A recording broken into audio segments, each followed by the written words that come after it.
Oke, kembali lagi di channel saya. Masih dengan kasus Vina ya. Kasus Vina, wah betul-betul mencuri perhatian semuanya ya. Terutama Chaplin ya. Kali ini ada ungkapan dan pernyataan dari ketua-ketua geng motor di Cirebon ya. Terutama XTC, Monraker, dan lainnya. Kalau mereka menyebut tidak mengenal Peggy Setiawan. Wah, ini membuktikan kalau Peggy ini bukan anak geng motor dan bukan orang yang dicari-cari selama ini, apalagi yang disebut ketuanya katanya ya. Wah, berarti salah ya. Kita lihat ya gimana videonya. Sebelum kita ke videonya, bantu subscribe dulu channel saya yang belum subscribe supaya kalian tidak ketinggalan setiap saya upload video baru. Tidak tunggu lama, kita ke videonya langsung. Let's go.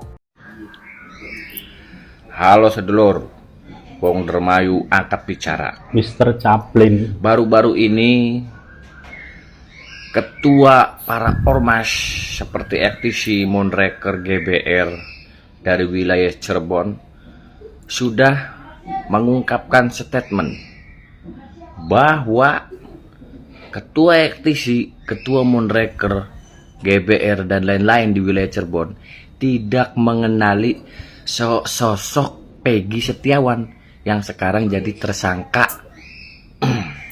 oleh Polda ya cuy ya. Jadi sudah sangat jelas bahwa Peggy Setiawan bukanlah pelakunya. Mikir aja sedikit, mikir. Eki sama Vina kan korban nih. Nah, Eki ini seorang anggota FTC. Masa iya seorang anggota FTC dibunuh sama kuli bangunan? Udah gitu aja cuy, mikirnya gitu aja cuy ya. Apalagi sekarang udah bermunculan ketua FTC, Monraker, GBR dan lain-lain di wilayah Cirebon itu sudah ngomong bahwa tidak mengenali si Peggy Setiawan ini dan 7-8 orang lain yang sudah dipidana tuh, yang sudah dipenjara. Jadi sudah selesai. Peggy ini bukan tersangkanya. Wis, engkau tanggal 1 katanya kan mau pada demo. Nanti Chaplin akan datang karena Chaplin juga di sini rakyat jelata. Oke? Jangan khawatir, Peggy Setiawan, Chaplin akan menjemputmu. Kalian nggak sih kalau sebenarnya ada yang aneh di kasus Vina? Kalau gitu kita ambil dari keadilan untuk Eki ya, karena di sini perkaranya adalah yang menjadi target utama dalam pembunuhan tersebut adalah Eki. Namun kemudian cerita dibalik. Ya, target utama adalah Vina karena percintaan bla bla bla bla. Tidak. Sampai dengan detik ini belum ada muncul pengacara dari korban Eki. Ya, bapaknya diam-diam saja. Yang anehnya lagi, di mana ada pengacara tersangka lebih lantang. Ya, tersangka lebih berjuang untuk mencari keadilan dibandingkan dari korban. Kalau kalian masih bilang tersangkanya adalah orang yang dilindungi, hey, mereka itu dari kalangan yang menengah ke bawah. Opini yang kalian katakan untuk para tersangka dilindungi oleh petinggi, itu nggak ada. Ada perlindungan dari petinggi, tapi bukan untuk melindungi tersangka ini. Ya, tapi justru untuk lebih seperti menumbalkan orang-orang yang bukan tersangka. Kalau memang ada kekeliruan di sini, Propam harusnya menindak polisi-polisi oknum yang bersalah atau hilaf seperti Bapak Rudi dan yang lain-lain. Harusnya diaudit pejabat pada saat itu. Jangan hanya bilang ada kehilapan, dikoreksi, ini itu enggak ya, harusnya diadili juga. Sekarang dengan sangat yakinnya mengatakan bahwasannya Peggy Setiawan yang ditangkap itu adalah tersangka. Kalau gua mengamati sosial media dari si Peggy ini yang ditangkap ini, masa ada orang selugu itu masih nge-share maps-nya dia lagi ada di mana, dia ngapain, dia come on, udahlah, kita nggak perlu pelajaran tentang cyber crime dan lain-lain lah. Kita juga orang bodoh harusnya bisa menganalisa. Artinya di sini semua harus diaudit, menurut saya. Dan ada yang tahu nggak pengacara Eki yang mana? Baru kali ini gue dibikin tersentuh sama kasus pembunuhan ya. Terutama yang tertangkap sekarang ini itu si Peggy. Gue udah berusaha nih nerima kalau dia pelakunya, tapi batin, feeling, dan firasat gue tetep nolak. Nggak bisa gue nerima kalau dia pelakunya. Padahal gue nggak kenal, guys. Gue nggak tahu amalan apa yang udah dia buat sampai bikin semua orang itu yakin kalau dia orang baik. Gue juga pernah scroll di FB dia dari tahun 2016 yang lalu. Gue yakin banget dia tuh orang baik. Setiap statusnya dia selalu mengucapkan Masya Allah, Bismillah, dan selalu menyebut nama Allah. Itu nggak yakin banget sih kalau dia seorang pembunuh, apalagi anggota geng motor yang berandalan katanya. Sedangkan nih Pak polisi, tolong ya dilihat. Itu organisasi geng motornya aja bilang nggak kenal sama Peggy, dan semua organisasi geng motor di Cirebon aja itu bukan anggotanya. Gimana bisa lu Aep bilang dia seorang geng motor dan sering nongkrong, dan di malam itu lu lihat dia ada di kejadian dengan jarak 100 meter. Wow, mata kamu sungguh normal. Atau mata ikan, atau mata batin pakainya. Heran deh gue.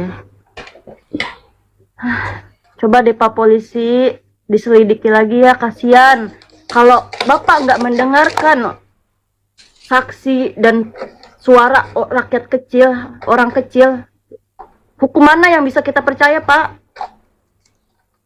Saksinya udah banyak, bukti kuatnya tuh satu aja. Bukti kuatnya tuh apa yang bisa menerangkan si Egy itu seorang pelakunya, si Peggy ya, bukan Egy. Terus dilihat dari ciri-ciri aja, dari umur, itu selisih 3 tahun. Rambut keriting, dia rambutnya nggak keriting. Terus dari yang sering lewat seliweran, katanya si Egy yang geng motor itu kupingnya nih bolong. Saya juga ada piercing loh. Piercing yang sekecil ini aja nggak bisa rapat kalau udah lama, apalagi yang punya bolong segede gaban itu susah buat ngerapetinnya. Sedangkan si Peggy nggak ada bolong-bolong kayak gini. Saya nggak bisa bayangin kalau itu terjadi di keluarga saya, apalagi misalnya kena fitnahan yang sampai dia ditangkap dengan hal yang nggak pernah dia lakuin, pasti sakit banget. Kalau memang dia terbukti bersalah dengan bukti yang kuat, minimal apa? Ya bukti kuat aja, kita ikhlas gitu, silahkan ditangkap, dihukum. Tapi bukti kuatnya apa? Kenapa nggak? Dan si saksi Aep ini kenapa nggak muncul dulu pas awal-awal? Lu bilang aja, mana mukanya, tunjuk-tunjukin. Kenapa baru 8 tahun yang lalu muncul tiba-tiba? Nah, andai saya orang kaya ya, uangnya banyak, saya bantu deh si Peggy. Kasian banget, apalagi lihat ibunya yang selalu nangis-nangis. Sampai itu saudaranya juga, itu seorang cowok loh, tapi dia nangis bener-bener dari hati banget nangisnya. Saya yakin banget dia orang bener, orang baik, bukan pembunuh. Guys, aku prihatin dengan kasus Vina Cirebon. Aku berpikir kenapa Linda tidak dipanggil oleh kepolisian. Ternyata berita yang terbaru, Linda telah dipanggil oleh pihak kepolisian. Tapi menurutku karena kejadiannya sudah sangat lama, mereka sudah banyak yang lupa, dan mungkin saja mereka berusaha mencari selamat untuk diri mereka masing-masing. Betul, Bu. Jadi satu dengan yang lain masing-masing mempunyai alibi, apalagi sudah didampingi oleh seorang pengacara, sehingga mereka bisa membuat alibi yang meyakinkan. Itu menurut saya sih, sehingga kasus ini makin buram. Makin buram. Bagi saya itu kurang tepat, karena sama saja diartikan kehadiran Mel-Mel ini adalah bagian daripada upaya untuk bisa meringankan Peggy. Nah, saya mempunyai sudut pandang yang berbeda. Mana Bang? Jadi saran saya kepada Pak Tony untuk tidak terfokuskan kepada suatu hal itu, karena ada 2 kemungkinan yang nanti bisa akan terjadi. yang dimana saudara Mel ini dia bisa memeringankan atas kejadian itu bahwa Peggy tidak terlibat, malah ataupun sebaliknya gitu loh. Jadi artinya runtutan ini harus berdasarkan kesesuaian, yang dimana kesaksian Mel ini mungkin harus dilakukan rekonstruksi dulu, Begitu. ya kan, untuk menguji keasliannya, keabsahannya gitu kan, kemurniannya. Apakah memang dia betul sebagai saksi yang terlibat dalam peristiwa itu, apakah sebaliknya.